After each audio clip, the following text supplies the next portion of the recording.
so there was this week where I heard like 2 or 3 times from parents, verbatim, I practice gentle parenting. I take away screen time. And I was like, there is a lot to unpack there. So that's what we're going to do today. And thank you so much for everyone who shared your experience. If you haven't seen the discussion going on my page, you can go back and look to the thread, but there were some really insightful comments, and let's go ahead and get started. So first of all, parenting is hard today. Figuring out screen time reality is hard. So no judgment, support, and compassion only. And I feel like this comment summarizes so much of where we are in parenting today and that what I can help you with. So at the end of this live, I'm going to talk about the Screen Time Family Plans program that is starting on October 28th. And on that note, I do have the replay of the free Screen Time 101 library workshop that I offered earlier this month. Okay, so let's go ahead. So let me know if you want the details on either of those. Let's go ahead and get started. So what is gentle parenting? I kind of feel like gentle, conscious, mindful, peaceful, respectful parenting, in my mind, they're all a little interchangeable. Even positive parenting is what I kind of use. So it's a parenting style that relies on empathy, understanding, and respect, and works to address the root cause of behavior challenges. So here's what I see in the challenges. I see top 2 challenges around the implementation of gentle parenting. One, that it's a general theory without enough infrastructure and practical tools connected to it.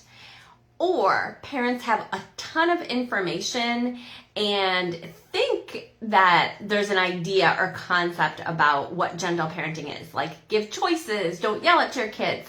But in the reality, it's a lot more nuanced than that, and there's a practical tool set that goes with it. So that's a challenge I see. Parents don't have enough of like the practical tools, like aligning with gentle parenting, but like, what does that mean in my day-to-day when my kids won't get off the screen, or they're fighting, or my child is emotionally dysregulated and crying or feeling angry, right? So we got to build out that tool set. And so part of that means is I see that a lot of parents applying the same tool set that we were raised with, but just changing it a little bit. And consequences are really big right now, and choices, as I mentioned. So parents will say, well, I give consequences. Well, in positive discipline, we say that consequences are usually poorly disguised punishments, right?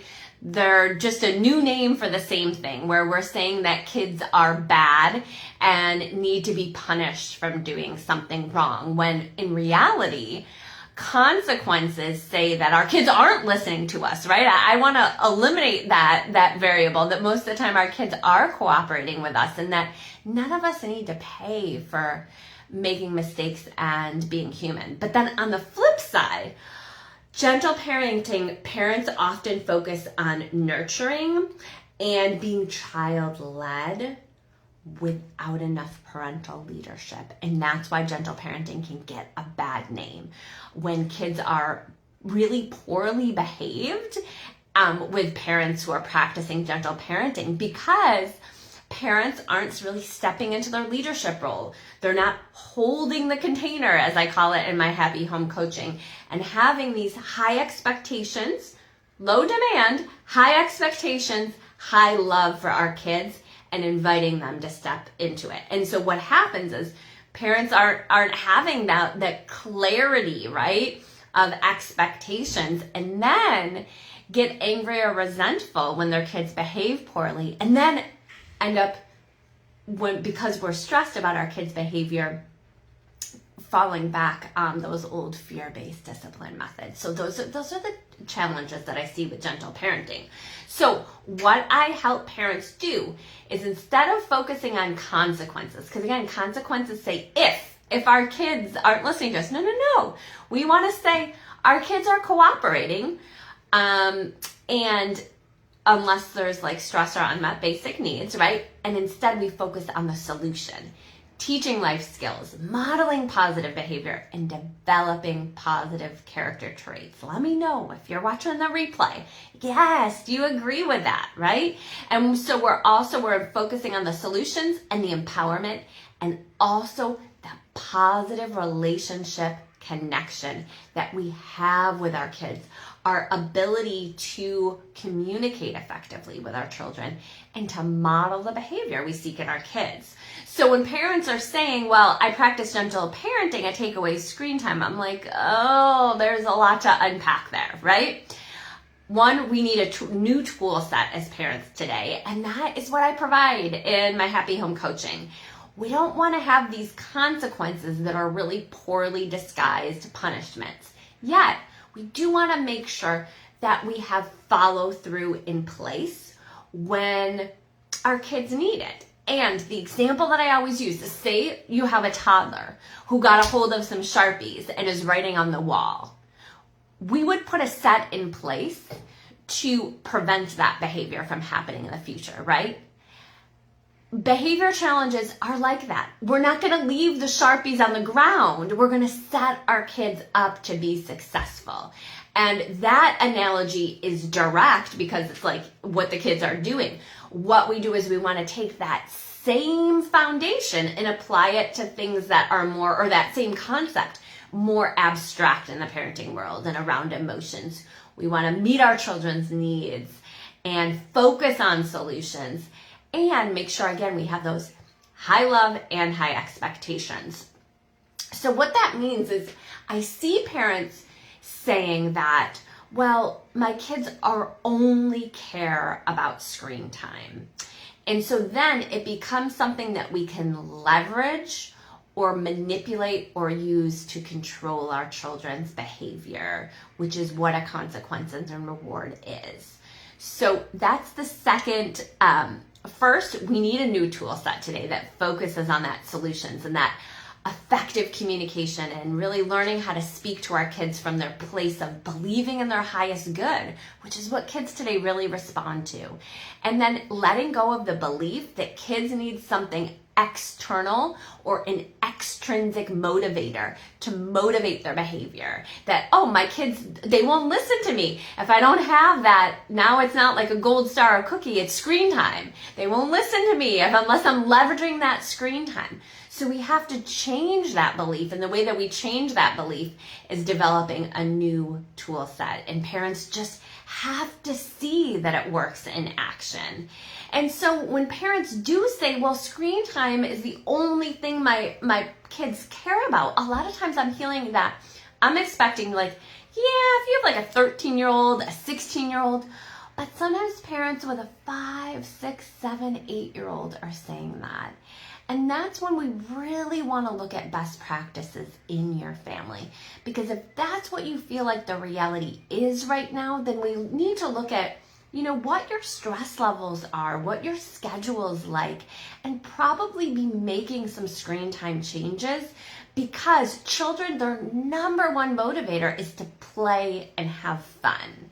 And if screen time is starting to feel like the only thing they care about, then there's just something that we want to look at where we can make change to make sure that unstructured child-led play is at the forefront of your life, given how busy, how stressed you are, the lack of support you have. And again, that's where I can come in. So what to do instead of what are the alternatives to using screen time as the thing that we try and use to control our children's behavior? What does happen when I see parents doing this is it often creates a wedge in that relationship, the parent-child relationship, and can cause power struggles. And so what can we do instead? What alternatives can we use?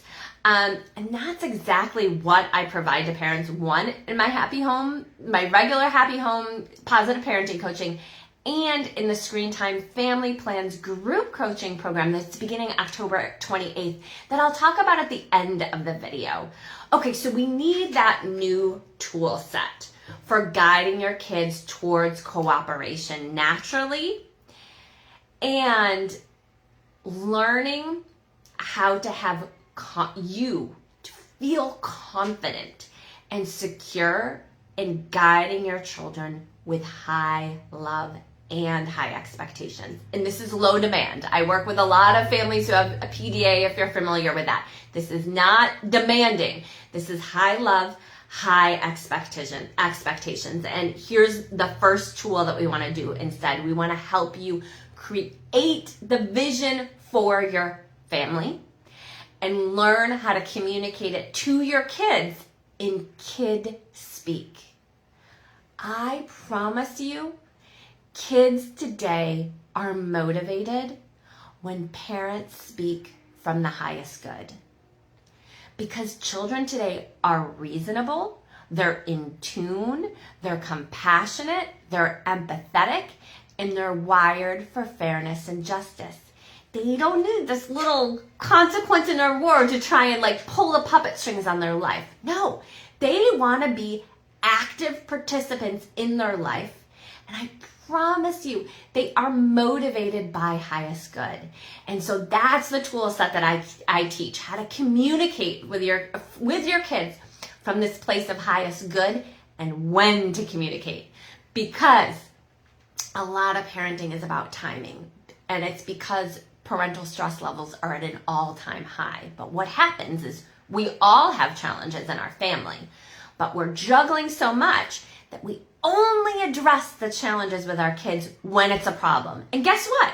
Everyone's stressed out. Everyone probably has unmet basic needs in that moment, and there's a lot of high emotions.